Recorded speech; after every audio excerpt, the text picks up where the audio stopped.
নমস্কাৰ বন্ধুসকল, ইণ্টাৰেষ্টিং টিপছৰ পুনৰ এক নতুন ভিডিঅ'লৈ আপোনালোক সকলোকে স্বাগতম জনাইছোঁ। বন্ধুসকল, আজি মই ক'বলৈ গৈ আছোঁ দক্ষিণ আমেৰিকা মহাদেশত অৱস্থিত ভাৰতৰ পৰা প্ৰায় 14,932 কিলোমিটাৰ দূৰ এখন সৰু দেশ ছুৰিনামৰ বিষয়ে কিছুমান এনে তথ্য যিবোৰ জানি আপোনালোক আচৰিত হৈ পৰিব।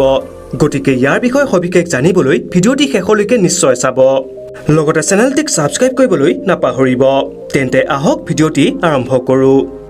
ছুৰিনামৰ অফিচিয়েল নেম হৈছে ৰিপাব্লিক অৱ ছুৰিনাম। ইয়াৰ মুঠ ক্ষেত্ৰফল হৈছে প্ৰায় 63,252 স্কুৱেৰ কিলোমিটাৰ। ছুৰিনাম আটলাণ্টিক মহাসাগৰ পাৰত অৱস্থিত এখন বহু সুন্দৰ দেশ। ইয়াৰ উত্তৰত আছে আটলাণ্টিক মহাসাগৰ, পূবত ফ্ৰান্স গয়ানা, পশ্চিমত গুয়ানা আৰু দক্ষিণত ব্ৰাজিল দেশ অৱস্থিত আছে। ছুৰিনামক মিনি ভাৰত বুলিও কোৱা হয়, কাৰণ ইয়াত প্ৰায় 28% ভাৰতীয় লোকে বাস কৰে আৰু ইয়াৰ ৰাষ্ট্ৰপতি এজন ভাৰতীয় বংশধৰ। তেখেতৰ নাম হৈছে চন্দ্ৰিকা প্ৰসাদ সন্তোষী। 1873 চনৰ সময়ছোৱাত ইয়াত কুঁহিয়াৰ ফচল কাটিবলৈ মজদুৰৰ নাটনি হৈছিল। তেতিয়া ব্ৰিটেইনৰ লগত হোৱা এটা সন্ধি মতে ইয়াৰ ডাচ চৰকাৰে ভাৰতৰ উত্তৰ প্ৰদেশ আৰু বিহাৰৰ পৰা অনেক মজদুৰক ছুৰিনামলৈ লৈ আহে।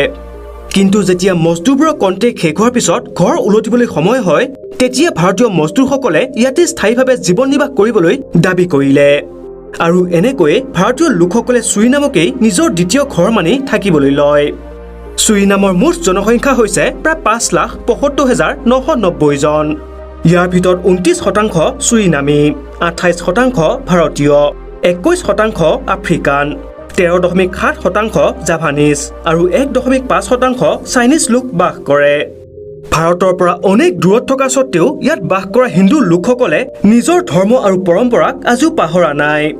উদাহৰণস্বৰূপে ইয়াৰ হিন্দু সম্প্ৰদায়ৰ লোকসকলে ছুৰিনাম নদীখনৰ নাম পৰিৱৰ্তন কৰি শ্ৰীৰাম নদী ৰাখি দিয়ে আৰু ভাৰত দেশৰ দৰে প্ৰতি বছৰে ইয়াতো কুম্ভ মেলা আয়োজন কৰা হয়, যাক ছুৰিয়ে কুম্ভ ছুৰিনাম নামেৰে জনা যায়। ভাৰতীয় লোকসকলে নিজৰ সংস্কৃতি অনুসৰি যেনেকৈ অনেক প্ৰকাৰৰ পূজা পাঠ কৰে, তেনেদৰে ছুৰিনামতো গছৰ পূজা কৰা হয়। সেইকাৰণে ইয়ালৈ অহা পৰ্যটকসকলক সকিয়নি দিয়া হয় যাতে তেওঁলোকে কোনো গছ গছনিক ক্ষতি নকৰে আৰু যাতে কোনো গছ গছনি ফটো নুতুলে, কাৰণ ছুৰিনামৰ সংস্কৃতি অনুসৰি কেমেৰাৰ লাইট আৰু ছাউণ্ডে গছৰ পবিত্ৰতা নষ্ট কৰে। কেতিয়াবা কেতিয়াবা পৰিস্থিতি ইমানেই বিষম হৈ পৰে যে ইয়াত ফটো ল'লে আপোনাৰ প্ৰাণো যাব পাৰে। 1771 চনত ৱেষ্ট ইণ্ডিয়ান কোম্পানী আৰু এমষ্টাৰডামে ছুৰিনামক বিভাজন কৰিছিল। ইয়াৰ পিছত 1975 চনত হলেণ্ড আৰু নেদাৰলেণ্ডৰ পৰা ছুৰিনামে স্বাধীনতা লাভ কৰে। এটা কথা জানি আপুনি আচৰিত হ'ব যে ছুৰিনামত কোনো ল'ৰা ছোৱালীয়ে বিয়া হ'বলৈ প্ৰথমে মাক দেউতাকৰ পৰা লিখিত অনুমতি ল'ব লগা হয়। ভাৰতৰ দৰে ছুৰিনামো এখন ভিন্ন সংস্কৃতিৰ দেশ। ইয়াৰ প্ৰায় 48% লোকে ইছাই ধৰ্ম পালন কৰে, 23% লোকে হিন্দু, 13% লোকে ইছলাম, 3% লোকে ইয়াৰ স্থানীয় ধৰ্ম পালন কৰে। ভাৰতৰ হিন্দু ধৰ্মৰ দৰে ইয়াতো মাত্ৰ এবাৰ বিয়া পতাৰ নিয়ম আছে আৰু 7 জন্মলৈ কেৱল এজন সংগীৰ সৈতে থাকিবলৈ শপত লয়। আনহাতে ইয়াত অন্য এচাম এনে লোকো আছে যিসকলে আধুনিক সংস্কৃতিক অধিক পচন্দ কৰে আৰু তেওঁলোকৰ মানসিকতাও অন্য পশ্চিমীয়া দেশবোৰৰ দৰেই। ছুৰিনামৰ ৰাজধানী আৰু ইয়াৰ আটাইতকৈ ডাঙৰ চহৰখন হৈছে পেৰামাৰিবো। আচৰিত কৰা কথাটো হৈছে যে এই দেশখনৰ মুঠ জনসংখ্যাৰ প্ৰায় আধাতকৈ বেছি অংশ এই চহৰখনতেই বাস কৰে, যি ছুৰিনাম নদীৰ কাষত অৱস্থিত। গুয়ানাৰ পিছত ছুৰিনাম দক্ষিণ আমেৰিকাৰ দ্বিতীয়খন দেশ, যাৰ লোকসকলে বাওঁফালে গাড়ী চলাবলৈ পচন্দ কৰে। ছুৰিনামত এবিধ বহু দুৰ্লভ প্ৰজাতি ভেকুলী পোৱা যায়, যাৰ দাঁত আৰু জিভা নাথাকে। ছুৰিনাম দক্ষিণ আমেৰিকাৰ এখন এনে দেশ য'ত স্পেনিছ ভাষা কোৱা হয়, কাৰণ ছুৰিনাম প্ৰথমে স্পেনিছ উপনিৱেশ হোৱাৰ বাবে ইয়াৰ প্ৰায় 10% লোকে স্পেনিছত কথা কয়। ইয়াৰ মুখ্য ভাষা হৈছে ছুৰিনামী হিন্দুস্তানী, যাক ইয়াৰ প্ৰায় 40% লোকে ব্যৱহাৰ কৰে। ইয়াৰ উপৰি ইয়াত ইংলিছ, চাইনিজ, পৰ্তুগীজ আৰু ফ্ৰান্স ভাষাও কোৱা হয়।